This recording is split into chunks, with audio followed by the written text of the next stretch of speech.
મિત્રો, દર અઠવાડિયે આપની પાસે અવનવી વાતો લઈને એન્લાઇટનિંગ માઇન્ડ્સ ચેનલના માધ્યમથી મળવાનું બને છે. આજે જે વાત કરવી છે એના પ્રારંભે એક વિનંતી આપ સૌને કે આપને જો આ ચેનલ ગમી હોય, એની વાતો ગમી હોય તો આપ આ ચેનલને સબસ્ક્રાઈબ જરૂર કરશો, જેથી જ્યારે પણ દર સપ્તાહે જે કંઈ નવી વાતો અહીંયા મૂકવામાં આવે એનું નોટિફિકેશન આ લોકો સુધી પહોંચી શકે. તો આપ સૌને આ ચેનલને સબસ્ક્રાઈબ કરવા અને રજૂ થયેલા દરેક એપિસોડ માટે જો આપને ગમ્યું હોય, આપને આનંદ થયો કે શું નવું જાણવા મળ્યું હોય તો લાઈક પણ કરવા આપ સૌને નમ્ર વિનંતી છે.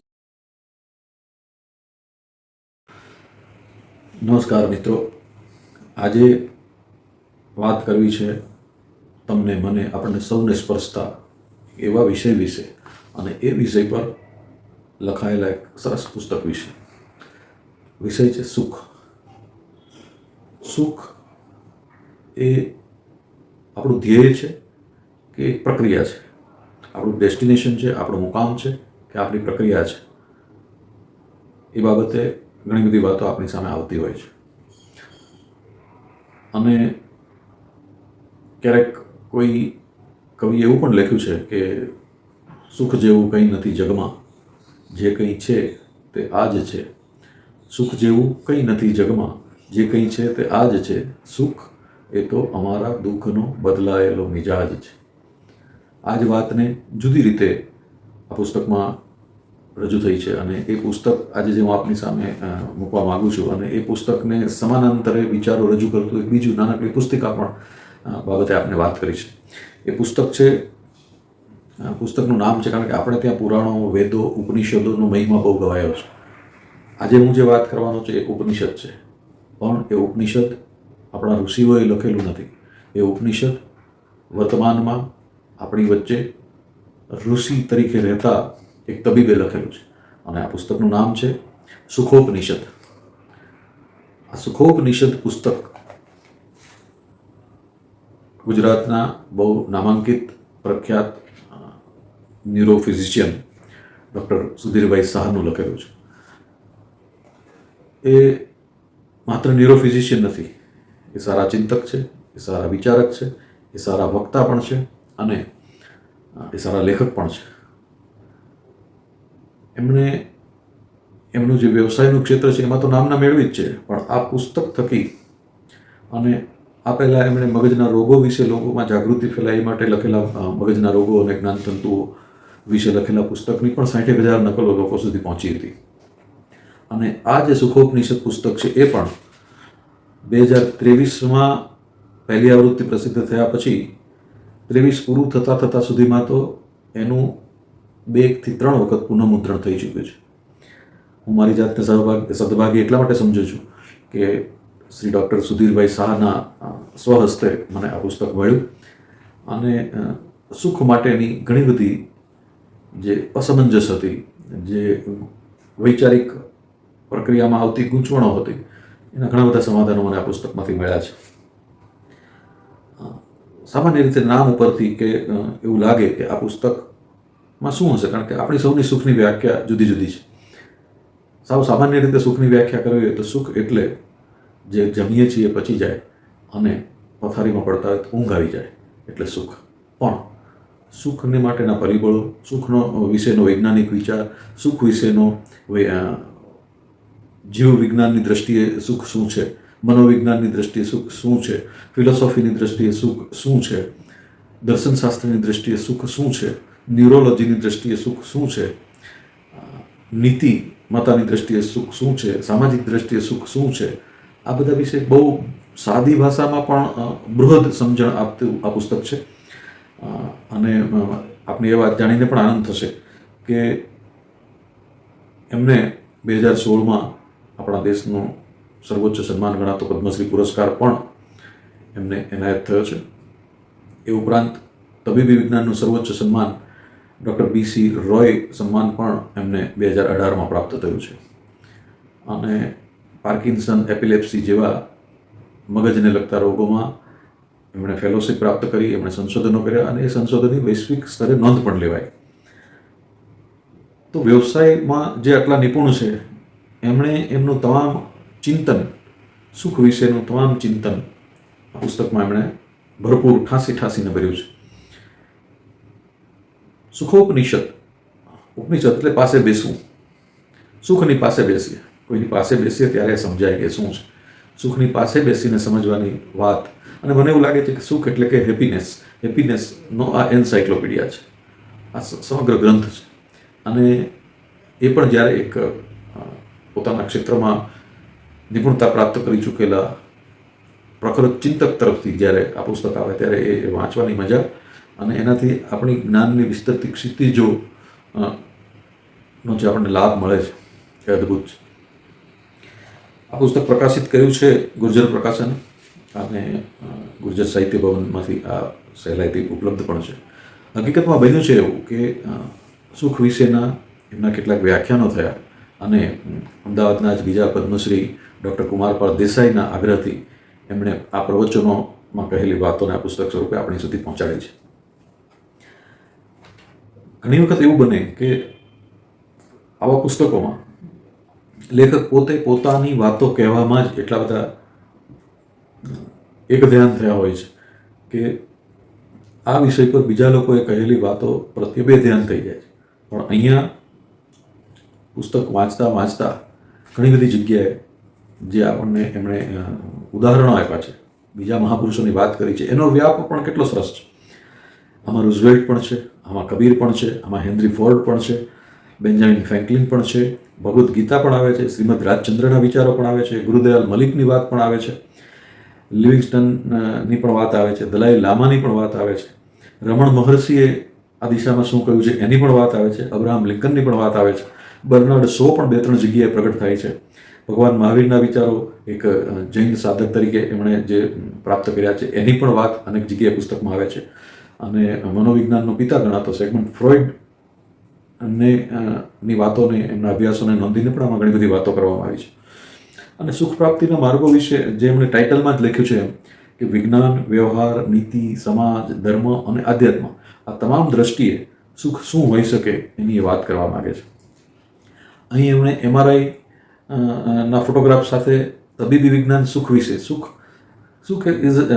છે એ એક સ્ટેટસ ઓફ માઇન્ડ છે અને જ્યારે આપણે સુખની અનુભૂતિ થાય છે ત્યારે તબીબી વિજ્ઞાનની દ્રષ્ટિએ જે હેપીનેસ હોર્મોન્સ તરીકે 5 હોર્મોન્સ પ્રખ્યાત છે એ હોર્મોન્સનો સ્ત્રાવ એક રાસાયણિક પ્રક્રિયાના સ્વરૂપે આપણા મગજમાં થતો હોય છે અને એનાથી આપણી અનુભૂતિ સુખ વિશેની થતી હોય છે. તો એ બાબત સમજાવવા માટે, કારણ કે તબીબી ભાષા સામાન્ય માણસની સમજ માટે થોડી અઘરી પડવાની છે, પણ એને બને એટલી સહેલી બનાવીને એના ઉદાહરણો સાથે, MRIના ફોટોગ્રાફ સાથે પણ એમણે મૂકીને એ વસ્તુ બહુ સરસ રીતે ધ્યાનમાં મૂકી છે. સુખને સંપત્તિ સાથે શું સંબંધ છે, સુખને વિદ્યા સાથે શું સંબંધ છે, સુખને સામાજિક મોભા સાથે શું સંબંધ છે, આ બધી વાતોને પણ એમણે બહુ સરસ રીતે આ પુસ્તક દ્વારા આપણી સુધી પહોંચાડી છે. અને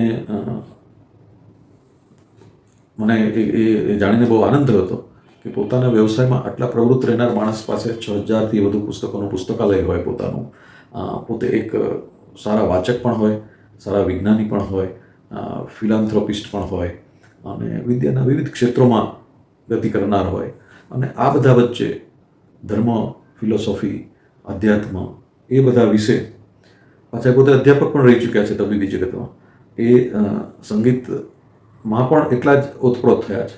તો આ બહુમુખી પ્રતિભા ધરાવનારા ડૉક્ટર સુધીરભાઈ શાહનું આ પુસ્તક આપણી સમક્ષ મૂકતા મને આજે બહુ જ આનંદ થાય છે. અને એની અનુક્રમણિકા વાંચીએ ને ત્યારે જ આપણને ખ્યાલ આવી જાય કે આ સુખનો વ્યાપ કેટલો બધો છે. સુખ અને મનોવિજ્ઞાન, સુખની અનુભૂતિ અને ન્યુરોસાયન્સ, સુખ પ્રાપ્તિની સામાજિક, માનસિક ચાવીઓ અને સર્જનાત્મકતા. કારણ કે સુખ વિશે એવું કહેવાય છે કે સર્જનશીલતા અથવા સર્જનાત્મકતા જેમણે જીવનમાં મહત્ત્વના સ્થાન આપ્યું છે, જેમણે એ લોકો સુખની અનુભૂતિ બહુ સરળતાથી કરી શકે છે. પછી જીવનના ફિલોસોફિકલ અને આધ્યાત્મિક નિયમો, સુખ અને ખુશી આ બે વચ્ચેનો તફાવત, એની આધ્યાત્મિક ચાવીઓ, પ્રકૃતિ સાથેનું આપણી સુખની અનુભૂતિનું જોડાણ, આધ્યાત્મિક સાધના, ધ્યાન સાધના, આ બધું બહુ વિસ્તૃત રીતે લગભગ 180થી 200 પાનાની આ પુસ્તકમાં એમણે બહુ સરસ રીતે સમજાવ્યું છે. અને છેલ્લે જે પરિશિષ્ટમાં એમણે આપ્યું છે એ રીતે જોતા ઘણા બધા આપણા લબ્ધ પ્રતિષ્ઠિત લોકોએ આ પુસ્તકને આવકાર્યું છે, વખાણ્યું છે, અને આ પુસ્તક વિશે જે વાતો લખી છે એનાથી આ પુસ્તક અને એમાં રજૂ થયેલા વિચારો વિશે આપણો અહોભાવ વધી જાય છે. ખાસ કરીને સામાન્ય રીતે આવા જે પુસ્તકો હોય છે એમાં છેલ્લે એની સમરી બનાવવાનો કે એનો સાર આપવાનો કોઈ પણ લેખક પસંદ કરતા નથી હોતા. એની પાછળના કારણો અલગ હોઈ શકે, પણ આવા ઘણા જ પુસ્તકોમાં આ બાબતે કે આખા પુસ્તકનો સાર આ છે એવું કહેનારા બહુ ઓછા લેખકો હોય છે. જ્યારે ડૉક્ટર સુધીરભાઈએ એ વસ્તુ પસંદ કરી છે અને એમણે એમના સમાપન નામના 14મા પ્રકરણમાં બહુ સરસ રીતે આ વાતને આખા પુસ્તકમાં રજૂ થયેલી વાતને સામાન્ય માણસ કેવી રીતે અમલમાં મૂકી શકે.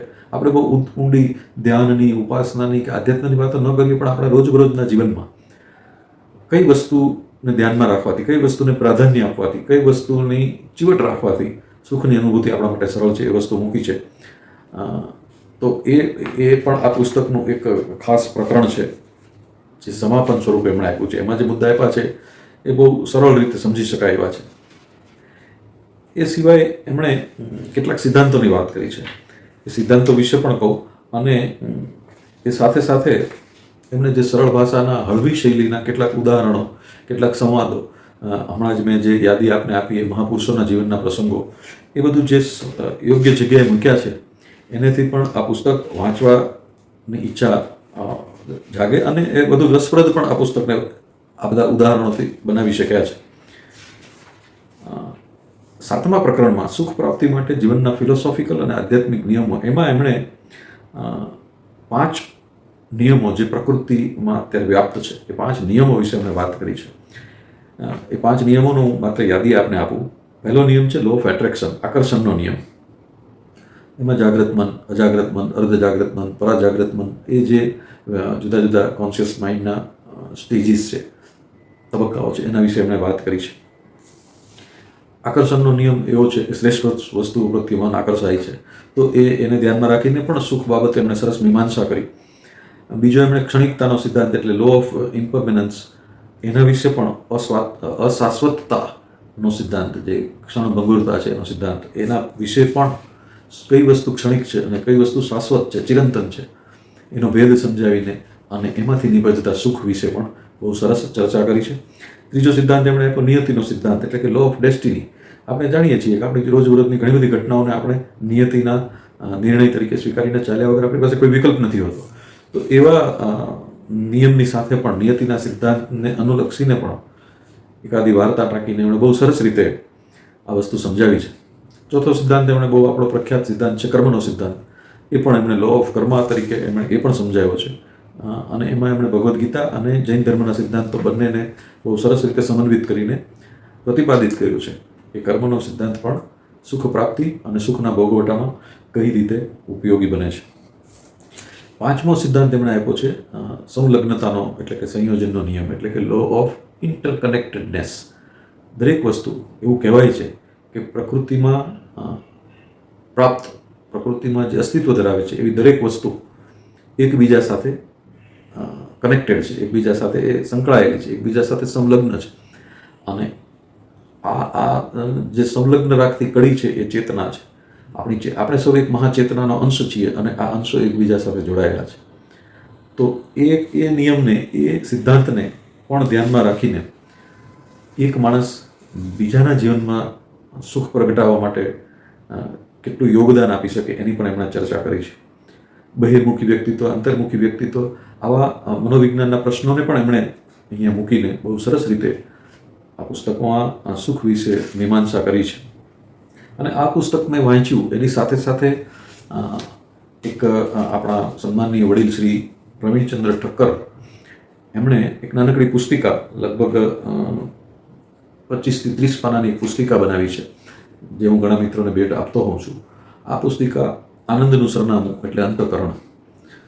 આ પુસ્તિકામાં પણ જે વિશ્વ વાત્સલ્ય માનવ સેવા ટ્રસ્ટ બગસરા દ્વારા પ્રસિદ્ધ કરવામાં આવી છે, અને શ્રી પ્રવીણચંદ્ર ઠક્કર મેં આ વસ્તુનું સંપાદન, આ પુસ્તિકાનું સંપાદન કર્યું છે, જેને અંગ્રેજીમાં પણ ભાષાંતરિત કરવામાં આવી છે. તો જે ડૉક્ટર સુધીરભાઈ શાહે સુખોપનિષદમાં વિસ્તૃત રીતે સમજાવ્યું છે એને એક મુદ્દાઓના સ્વરૂપમાં, સંક્ષિપ્તના સ્વરૂપમાં બહુ સરસ રીતે પ્રોફેસર પ્રવીણચંદ્ર ઠક્કરે પણ આ પુસ્તિકામાં સમજાવ્યું છે. હેપીનેસ હોર્મોન્સની પણ એમણે વાત કરી છે, કર્મના સિદ્ધાંતની પણ વાત કરી છે અને મનોવિજ્ઞાનની પણ વાત કરી છે. અને આ બધામાં મન, જે મેં એનલાઇટનિંગ માઇન્ડ્સના અગાઉના એક એપિસોડમાં મન વિશે વાતો કરી છે, મન બહુ મહત્ત્વનો ભાગ ભજવતો હોય છે. એટલે મનની કેળવણી એ જ સુખની ગુરુ ચાવી છે એમ કહી શકાય. તો આ પુસ્તિકા માટે અને સુખોપનિષદ નામના ડૉક્ટર સુધીરભાઈ શાહ, પદ્મશ્રી ડૉક્ટર સુધીરભાઈ શાહના આ પુસ્તક માટે વાચકો તરીકે આપણે હંમેશા એમના ઋણી રહીશું. અને હું મારા તમામ ચિંતનશીલ વાચકોને ભલામણ કરું છું કે આપ આ પુસ્તક પ્રાપ્ત કરી વાંચો, વિચારો, બીજા લોકોને વંચાવો અને આ પુસ્તક વિશે જેટલી જાગૃતિ ફેલાવશું એટલા આપણે ક્યાંક ને ક્યાંક કોઈકના દુઃખના કારણો દૂર કરવામાં ઉપયોગી બનીશું એવી મને શ્રદ્ધા છે. ધન્યવાદ.